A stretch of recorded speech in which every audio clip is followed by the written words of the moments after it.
So hold questions from that first topic, and we're going to move into the last of our topics, which is the disengagement. So I originally on the flyer listed the disengagement as well as the rabbin assassination. So that ain't happening, to manage both of those. But what I want to talk about here is a rift which developed since 2005 in the religious Zionist community and how it has influenced matters in the state surrounding the disengagement. Now, I'm going to talk about what disengagement was in a moment. We'll take some time to explain. But one thing I want to say outright at the beginning, I am not litigating the disengagement here. This is not a discussion about whether we should or should not have pulled out of Gaza, right? Maybe the rockets that have been raining down for the last few days from Gaza can do a better job than I can of making that argument on either side. But the disengagement essentially is the decision of the Israeli government implemented in the summer of 2005 to unilaterally withdraw from Gaza, from the Gaza Strip. You know that in Hebrew it's Gaza rather than Gaza, that begins with the guttural letter ayin, which is pronounced in the throat, and therefore for people who aren't used to that kind of a sound, the sound, it often became, in the early days under the British, it became Gaza, and that's what stuck in the media. In Hebrew, though, you would say Gaza. And I'm going to end up going back and forth probably. But the decision of the Israeli government in 2005 to withdraw from that whole section of land, which included uprooting thousands of Jews who were living there and moving them from their homes, from their communities. That's what we mean when we say disengagement. And the impact it has had has been so strong. If you take a look at source number 8, there's a journalist by the name of Yair Sheleg who did remarkable work in researching the impact of the disengagement, in particular on the youth, not exclusively. But here he quotes a fellow by the name of Itai Elitzur. Itai Elitzur's father was one of the leaders of what's called Yesha. Yesha is an acronym that stands for Yehuda, Shomron, Aza. Judea and Samaria, what is colloquially termed the West Bank of the Jordan, and Aza. And the Yesha Council was supposed to represent the Jews who were living in those areas. So this fellow's father was on that council. He refers in the quote to Amona. Amona, a Jewish community, aka settlement in the West Bank, which was uprooted by the government as being illegal. So he says the following: had we acted in Gush Katif during the disengagement, Gush Katif, major area within Gaza, had we acted in Gush Katif as we did in Amona, where there was actually violent refusal to leave, this might have saved Gush, and it might not have. But it definitely would have saved the houses in Amona. Had the state been licking the wounds of the police and settlers injured in Gush Katif until today, no one would have been motivated to act in Amona. The reality is, as we're going to discuss, that the disengagement went forward without violent conflict for the most part, without great difficulty. And he says that was our mistake. Because even if it wouldn't have worked, even if the government was bent on doing what it wanted to do, and we would have moved everybody out anyway, if the government had met strong opposition there, they wouldn't have dared to try it in Amona and in other areas. That's his point of view, and it speaks to the anger involved. It speaks to the pain involved with this issue of removing Jews from their homes for the sake of disengagement then or other moves later on in history. So I want to start out by giving a brief digest of what led to the disengagement in the first place, and then to talk about what the fallout has been. Clear? Okay.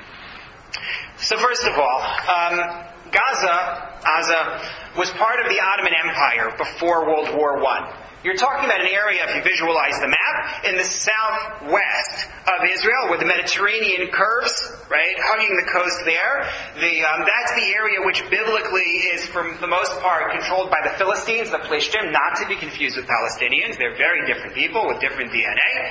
But the Philistines had 5 major cities in that area, and some of them will be familiar to you. Ashdod was one of them.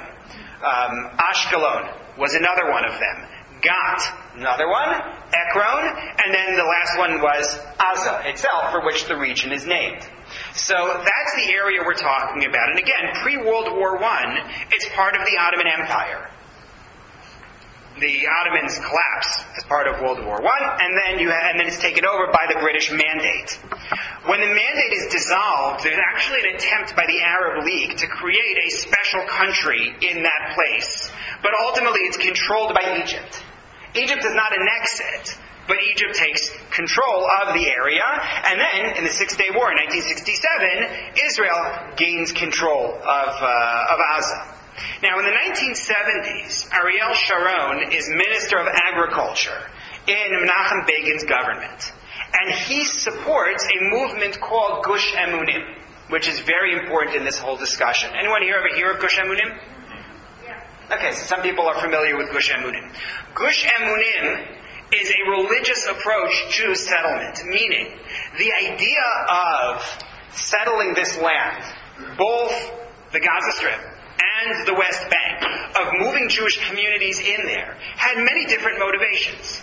There were those who said, let's move into this land because historically it was a part of Israel. There were those who said, let's move into this land because politically this way they won't be able to take it away from us and it's good land for us to have.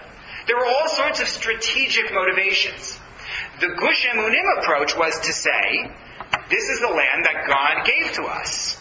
It's a religious motivation. Take a look at source number 9, please. A fellow by the name of Rabbi Ed Snitkoff writes a good digest of Gush Emunim.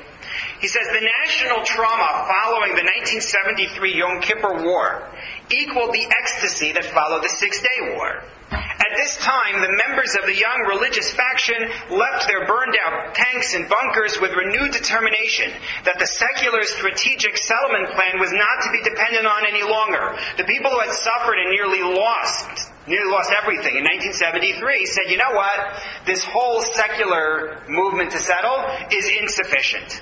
And this crisis led to a meeting in Kibbutz Kfar Etzion in 1974, the outcome of which was the founding of Gush Emunim. Gush Emunim's platform defines the movement's mission in the following way: to bring about a major spiritual reawakening in the Jewish people for the sake of the full realization of the Zionist vision, in the knowledge that this vision's source and goal in the Jewish heritage and in Judaism's roots are the total redemption of both the Jewish people and the whole world. Very much part of a push, a messianic push from the students of Rav Kook. They believe in settling the land as a spiritual vision. And Ariel Sharon supports it. He supports having Jews move there, developing communities there. That's the situation that persists from the 1970s until you hit the Oslo agreements in the early 1990s, and then you see some pushback. And then you have I'm not going to go into all the ins and outs and attempts at peace treaties. I'm going to skip to 2001.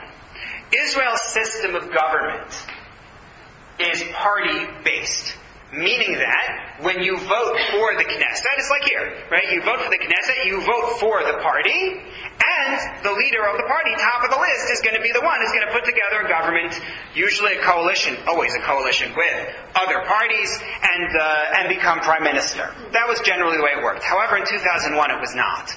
In 2001, Israel experimented with direct elections for prime minister. I think they did it twice, but I think the 2001 is the one that's of interest to us. Because Ariel Sharon wins that direct election for prime minister in a landslide. Ehud Barak is his rival. The vote tally is 62% to 38%. Landslide for Ariel Sharon. Well, in January of 2003, there's another election, this time the conventional variety, in which you elect a party and so on.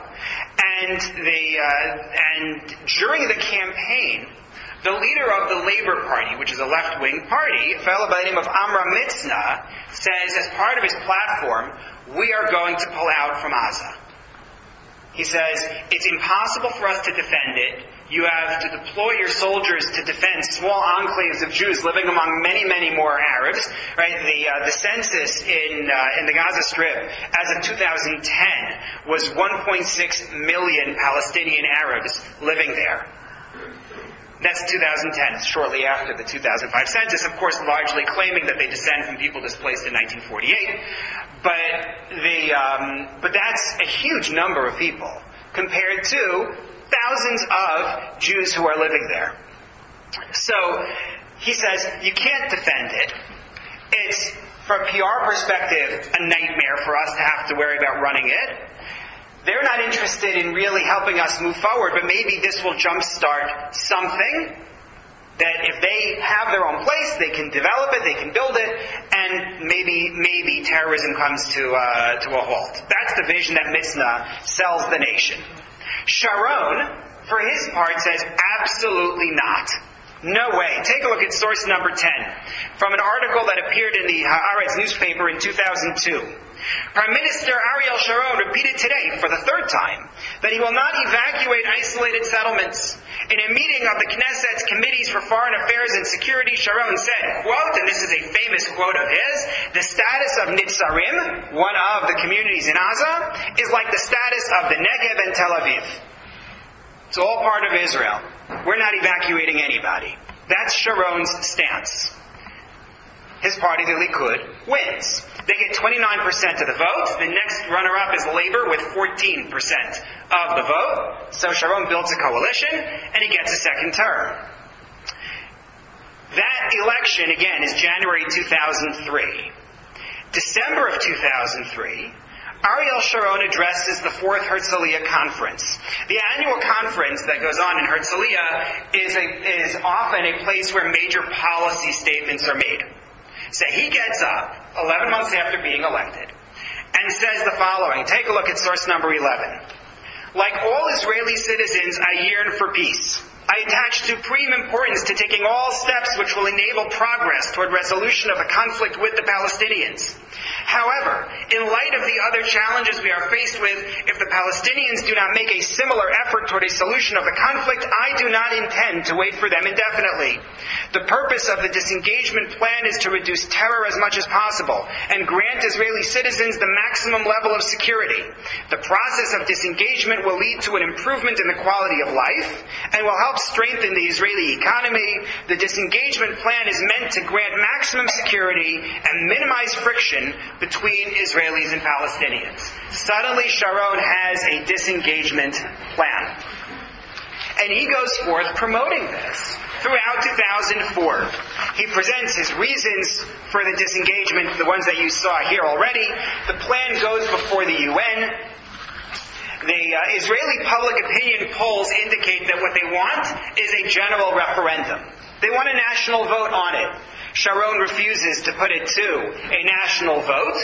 The polls tend to indicate support for the plan somewhere in the 50 to 60% range. It varies based on, who's giving the poll, what's happened yesterday, and so forth. But it's a slim majority that seem to support it in general.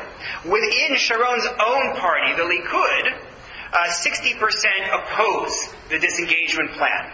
Sharon's party is against. Well, they move forward in the summer of 2005. And it happens. It's largely bloodless, very little in the way of the conflict that was predicted. But then you hit the fallout. And I don't just mean the rockets from this week. The cost of the disengagement runs in the billions of shekel. The evacuated families are largely hung out to dry. This after there had been all sorts of promises about providing them support, finding them new jobs, a place to live, and so on. And there are, of course, after that, commissions of inquiry, because we specialize in commissions of inquiry. So the commissions all say, it's true, the families did not receive what they were promised. The state comptroller is a fellow by the name of Michael Lindenstrauss. If you take a look at source number 12, a piece of his report. The report's findings, this is February 2006, only a few months after this happened. The report's findings clearly indicate that the Prime Minister's office, Sela Disengagement Authority, and several of the designated ministries had not been mindful enough to the absorption of the evacuees. There is no doubt that the evacuees, children and adults, elderly and toddlers, suffered from severe trauma in the evacuation and from the manner of their evacuation from the Gaza Strip.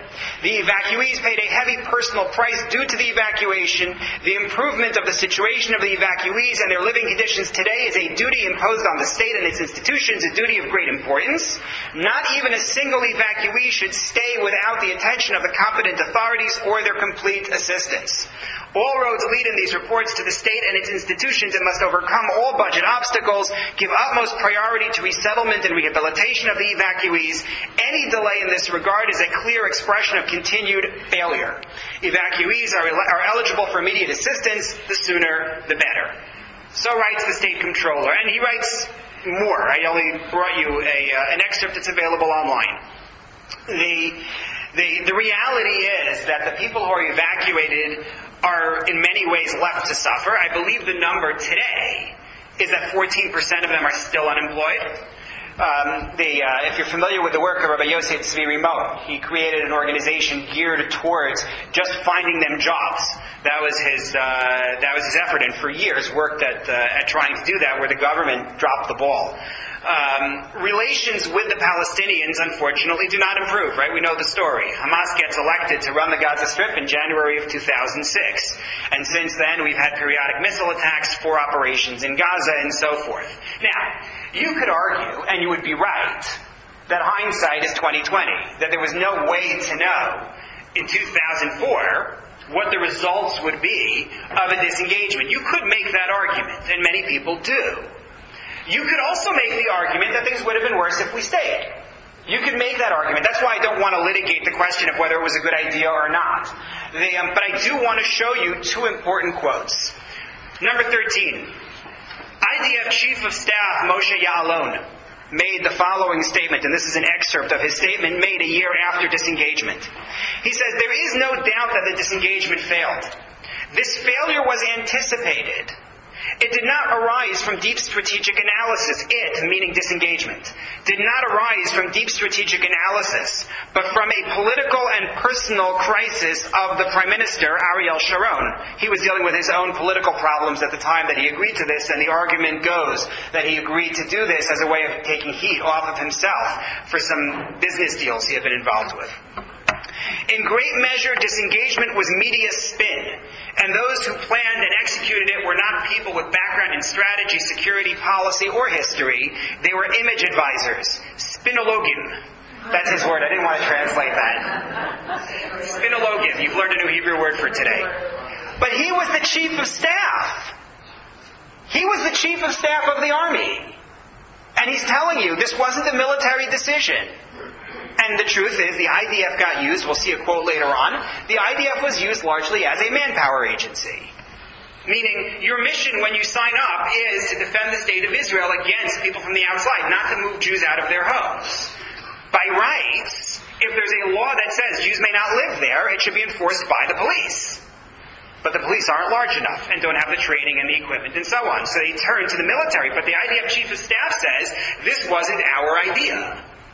That's one quote. The other quote comes from Yossi Beilin, who supported the disengagement. He was a member of the left-wing Meretz party, and he's very open about his support. Source number 14. He talks about the fallout from disengagement from his perspective. And he says this, meaning the disengagement, created among Palestinians a sense that Jews only understand force. Those Palestinians came to the conclusion that only use of force and more force will remove Israel from the West Bank as it left Gaza, right? We got those Jews out by attacking them. That's what caused them to leave, not diplomacy. And he says disengagement had 2 benefits. This is his explanation for why he supported it. One was to cause us to rule fewer Palestinians. The second was to create a precedent for mass evacuation of settlements. In those 2 aspects, it succeeded. But if anyone thought it would lead to calm, the disengagement failed.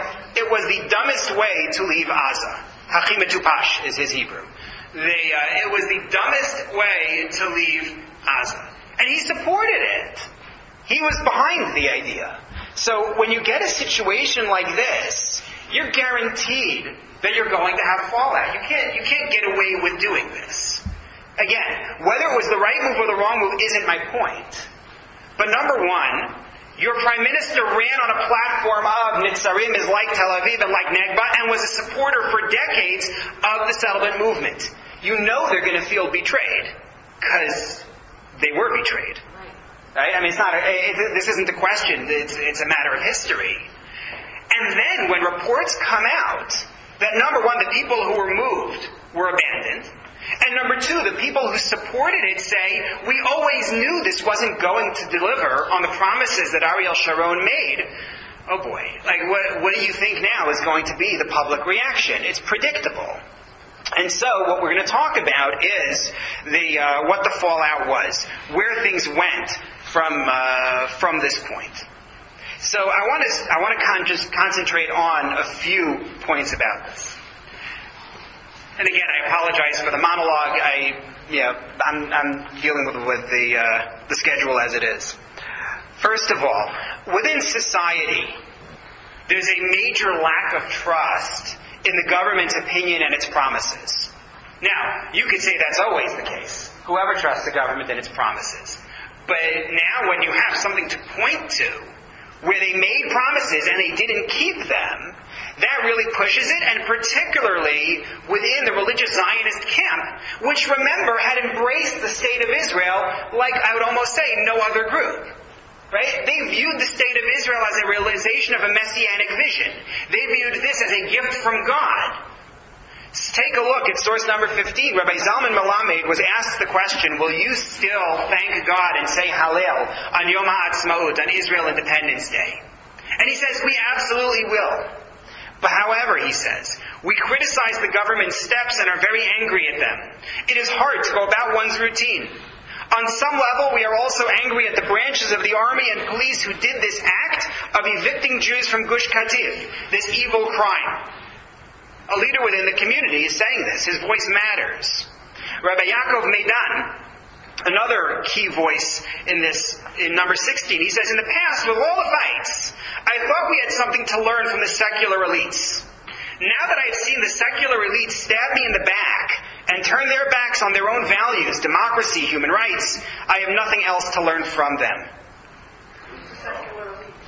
The secular elites are the people who led the Labor Party for the most part. The people who made this disengagement happen in the interests of peace or in the interests of, well, he'll say, weakening the religious camp. Rabbi Meidan goes on to write within the same piece that they were looking to stab religious Zionism in the back. That's his phrase. They were coming after us. Well, it's not just that generation, right? It's the next generation as well. The kids who are adolescents at that point. So there's a woman by the name of Zahavit Gross, Dr. Zahavit Gross, who did a study on the attitude, you see it here in number 17, the attitude of religious Zionist adolescents to the state of Israel after the disengagement. She does the study not long after. It's a year or two after the disengagement. You can find it online. If you Google the title there, or you Google any line from this, you'll be able to find it. I only brought you an excerpt. The main questions that occupied the religious Zionist leadership prior to and after the implementation of the disengagement plan was, what should their attitude be toward the state of Israel that has taken such a political action? Is the state still legitimate? Can we as religious people continue to cooperate with it? During the special prayer for the country, can we pray for the government and wish them success in what they are doing? To find answers to these questions, I conducted a qualitative research study among 78 male religious Zionist adolescents between the ages of 18 and 23. In interviews, I asked them what impact the disengagement plan had on their attitude to the state of Israel. Why does she pick 18 to 23? Army service, exactly. The largest group of adolescents said the issue didn't bother them at all. When I asked, it took them a few moments to answer, saying, what? The disengagement? Who remembers it at all? Practically speaking, it didn't bother me at all. I saw the dismantling on TV, but as they say, life goes on. We will continue to serve in the army and love our country. This is another one responding. We don't have any place else to go. It should be noted, she adds, that this kind of answer was prominent mainly among adolescents who live in the center and the north, but not in the south. Right? Those who didn't experience it personally tended to be better able to deal with it. But then she goes on to quote other reactions. Another kind of reaction was found among very religious people who saw the disengagement as betrayal by secular people, or by the state, or by democracy. Democracy had become the enemy of religion and of religious people, and the conclusion was they have to exclude themselves from the state. We're seceding. We want nothing to do with the state and its institutions.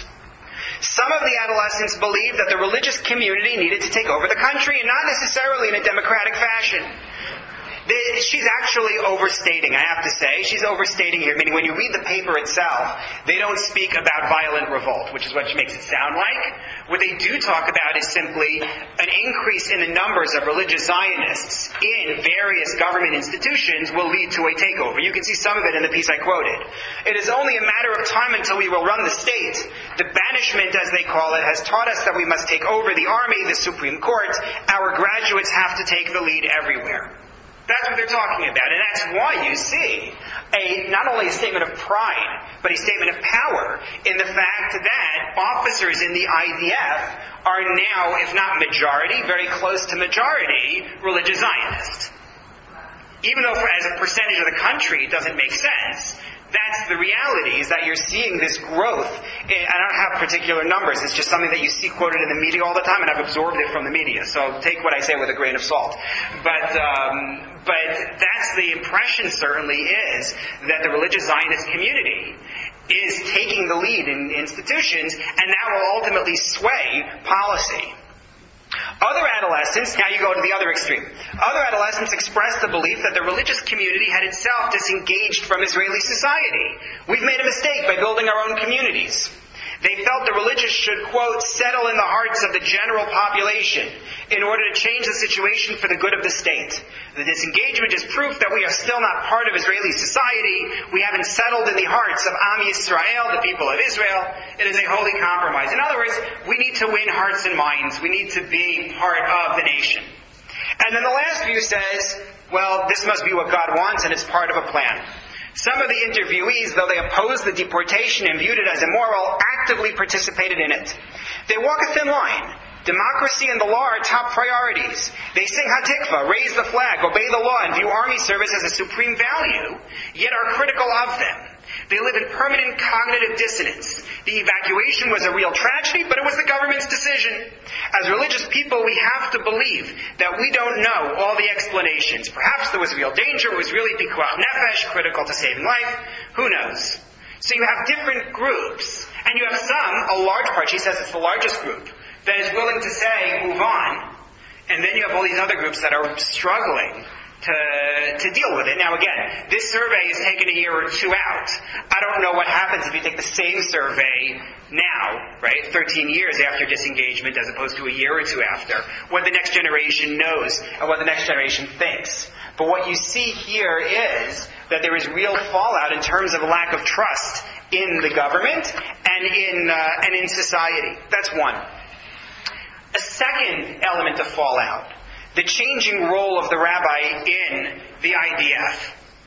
Classically, in any army, the army's ideal rabbi is supportive. Right? The army's ideal rabbi in any army is to contribute to the overall mission as charted by those who are in charge. Now, when I was in rabbinical school, somebody came to Yeshiva University to speak to us about military chaplaincy, wanting to recruit guys to go into it. And I had always been frustrated because, as a result of family decisions, I wasn't able to go into the IDF. So I thought, okay, maybe I'll become a chaplain, a military chaplain in the American Army. So after the big public conversation, I go to have a one-on-one meeting with him privately, and it's a complete 180. You don't want to do that. You don't want to become military chaplain. Well, you just said. What do you mean? He said, because you have to remember, if your goal is to get them to come to services, if your goal is to teach them, you're working at cross purposes with the Army. The Army isn't interested in its soldiers becoming religious. The Army wants you to be available so that if there's a time of crisis and someone needs to talk to a rabbi, they'll be able to talk to a rabbi. So that they will be able to carry out their mission more efficiently. That was his unvarnished opinion of what it would be like to go into the Army. Okay. Right or wrong, I don't know, but the basic point he made is true. which is an army doesn't employ people in order for them to work against the mission of the army. In their mind, the job of the rabbi is to support the mission. Well, in the disengagement, you had a push from quarters of religious society and rabbis to disobey the order and to say, we will not help move Jews out of their homes. Rabbi Avram Shapira, at one point the chief rabbi of the state of Israel, took that opinion. He said, you have to disobey the disengagement order, so that you have rabbis in a position of telling their students, including military rabbis at times, telling their students that actually they have to disobey. So that's something that begins there. You can make the argument that it existed at earlier times. There were other times when there were religious crises, but this was a watershed moment, and it became something that moved on from there to other evacuations of communities, Amona, Chomesh, communities in the West Bank. And so that's a second issue. And then the third and last issue that I'll point out in terms of the fallout is within the world of religious Zionism itself, you've seen something of a split in the years since. There are two streams classically within religious Zionism. One stream could be identified with the students of Rav Kook. And the students of Rav Kook took a messianic view of the state. This is a realization of our redemption. It is evolving. Rav Kook never lived to see the state itself, but his students did. He passed away in the 1930s. His son, Rav Tzvi Yehuda, was active in the state. So they took the view that the creation of these institutions, the building up of a land, the partnership of secular Zionists with religious Zionists, all of this is contributing to the arrival of the Messiah. Gush Emunim, very much a part of that philosophy. That's one group. And then you have a second group, which perhaps is best known among the students of Rabbi Yosef Dov Soloveitchik, which said, having a state is wonderful. Having a state of Israel means that Jews are able to have a place where they can observe the mitzvot, where they can study Torah, where they can be united, where they can draw close to God, where they can be safe. All of these different values exist in having a state. Is it the start of the redemption? Could be, but it doesn't have to be in order for it to be valuable. The messianic aspect of it is not integral to the Zionism of this group. If you take a look at source number 18, Professor Doe Schwartz wrote an article called Religious Zionism and the Struggle Against the Evacuation. And he describes these two different camps. One he calls the earthly land and the other the celestial land. And the earthly land is what I think of as the Rav Soloveitchik camp. The group that says it's a platform and a condition for the full realization of halakha. It's national territory, don't get metaphysical. And then the celestial land is the one that says, no, this is actually of mystical value and it's going to lead to the ultimate redemption. You can quibble with his terms, because the reality is that the messianic camp, what he calls the celestial camp, is very strong among religious Zionists in Israel. Whereas the more earthly camp tends to be more dominant in North America, in my experience, perhaps in the diaspora in general. The view that's more utilitarian and less messianic about the state. And it makes sense, right? First of all, because Rav Kook operated in Israel, and that's where his students were. Rav Soloveitchik operated in New York, and that's where his students were. So on a very basic level, that would be why. Also because those who took the more messianic view were more likely to make Aliyah. We're more likely to join Gush Emunim, right? It made sense if you're messianic in your outlook. Those who are more pragmatic in their outlook and said, look at it, it's important from the perspective of Judaism, it's good to have, didn't necessarily feel the same compulsion to move to Israel. The reason why I say you could quibble with it is because I talked about this in a different group at one point, and an Israeli came up to me very incensed and said just the opposite. We who live in Israel take the more mundane view of the land. We live there every day. We have plumbers and we have, we're the ones who are living there. It's mundane. So I don't want to get caught up in celestial versus earthly. The point isn't the terms. The point is the messianic versus the group that says realization of redemption would be great, but it's not inherent in my Zionism. Well, the reaction to the disengagement splits along those lines. The people who believe that the state of Israel is messianic in nature are adamant that there can't be a disengagement. You can't give up an inch of land. Take a look at source number 19. Leading rabbi backs insubordination. Rabbi MordechaI Eliyahu.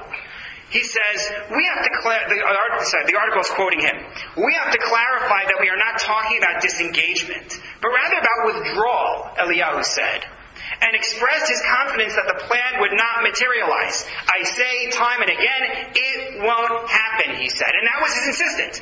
It won't happen. And his students believed it. The night before, they were saying, it won't happen. It's simple. We don't know what's going to happen. Angels are going to come down from the sky and prevent it. But it's not going to happen. That was one camp. And on the other hand, the religious Zionist camp that said, you know what, Israel is a wonderful place for fulfillment of Judaism, for Jews to live and be safe and build a society, said, it could happen. And from their perspective, the fact that it was without bloodshed and violence was a win. I brought you notes from an American rabbi's sermon from the Shabbat after the disengagement. I know him, he prefers to be anonymous. But listen to this. Number 20. Wholesale eviction of a resident population of thousands of their own people with a questionable national majority supporting the move, and yet without bloodshed?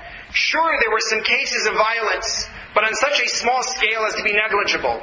Far more soldiers crying, far more mothers handing their babies to the soldiers to hold, far more minyanim composed of both soldiers and residents than there were violent attacks. It's a statement of how wonderful it is that this happened and we weren't at each other's throats. Now, there's a lot to be said for that. However, the messiness, and messiness is an odd word, I don't want to use it, but the camp that says that the state of Israel is the start of our redemption, and we can't give up an inch of it, is offended by this statement. There should have been fighting. There should have been violence over it. And what you end up with is, as a result of this, an element of skepticism and suspicion of each side towards the other afterwards. Sort of like the Messianic Zionist camp looking at those who are not and saying, well, are you really Zionist after all? If you're willing to accept disengagement, we question whether you're authentically Zionist. Whereas those who are of the non-Messianic camp look at the Messianic and say, we think you're not in touch with reality. And so that becomes a major split between the two. Now, I don't want to overstate it, because we're still in the early going after the disengagement, even though it's been 12 going on 13 years, in the sense that you need to let a full generation go by before you're going to really see, so what is the impact overall? It could be wounds like these heal. It could be that mistrust of the government lapses into sort of general mistrust of the government, as opposed to the intense kind that follows the disengagement. It could be that the rabbis in the IDF make their peace with the instructions of the IDF over time. It could be that the two parts of the religious Zionist camp also grow back together again. It's entirely possible. But what I wanted to highlight with this is this issue of tension that goes on in Israel at that time, the feeling of betrayal, the question of do we take what seems like the practical decision, certainly to at least one group, do we suspect that there are political motivations and actually there's something else going on here and it's not everything that they're promising it to be. This has been a major shaper of the identity of the state of Israel since 2005. Now, I said in the beginning, I originally wanted to fold the Rabin assassination into this also. Because the truth of the matter is, to look at disengagement in 2005 without looking at the assassination of Rabin in 1995, you're missing a whole piece of the puzzle. Right? The strife that begins there between religious Zionists and those who are against definitely has an impact on the decision to pull out from Gaza. So what we're seeing is only a piece of the picture. And you can go beyond that and say, well, let's look at Ben Gurion versus Begin, and you could look at it into the context of the greater state. But certainly the Rabin assassination is an important element within this. But I want to close by adding one more note, because I don't want to end on such a downer. Seriously, that's terrible. But I want to point you to the vision of Zechariah. Zechariah is a prophet in the beginning of the Second Temple. Zechariah the prophet saw among Jews a split between political authority and halachic authority. meaning in his case, the Melech, the king, and the religious authority of the Kohen Gadol, the high priest. And at one point he envisioned a menorah. And the menorah, this is read as the Haftorah traditionally on Hanukkah, the menorah is fed by 2 olive trees that send their oil directly into the menorah. And he asks the angel who's speaking to him, what's the symbolism here of these 2 olive trees? And take a look at number 21. I'm skipping his question to and he answered me. The angel answered me and said, do you not know what these are? And I said, no, my master, because that's the way Zechariah and the angel interact. Don't you know? No, I don't know. Can you tell me? Then he said, these are the 2 anointed ones that stand by the master of the whole earth. The olive trees represent the 2 who are anointed. We have 2 anointed positions. The Melech, the king, and the Kohen Gadol, the high priest. And when they join forces together, to feed this menorah, their oil together, that will be a symbol of redemption. When the religious side and the political side are able to join forces, that will be a sign that redemption is here. There is so much more to say. I apologize again for the way this worked out, but I only found out after we had started the course that I was going to be stuck with the schedule, and so I didn't want to change the date altogether. I am, very happy to respond to correspondence by email as always. I'm not going to be able to take questions at this point, looking at the time, especially because I got a text from the panel head saying that... Sorry? No, not saying where am I, but he is warning me that I better be there soon. So, okay, so thank you very much for participating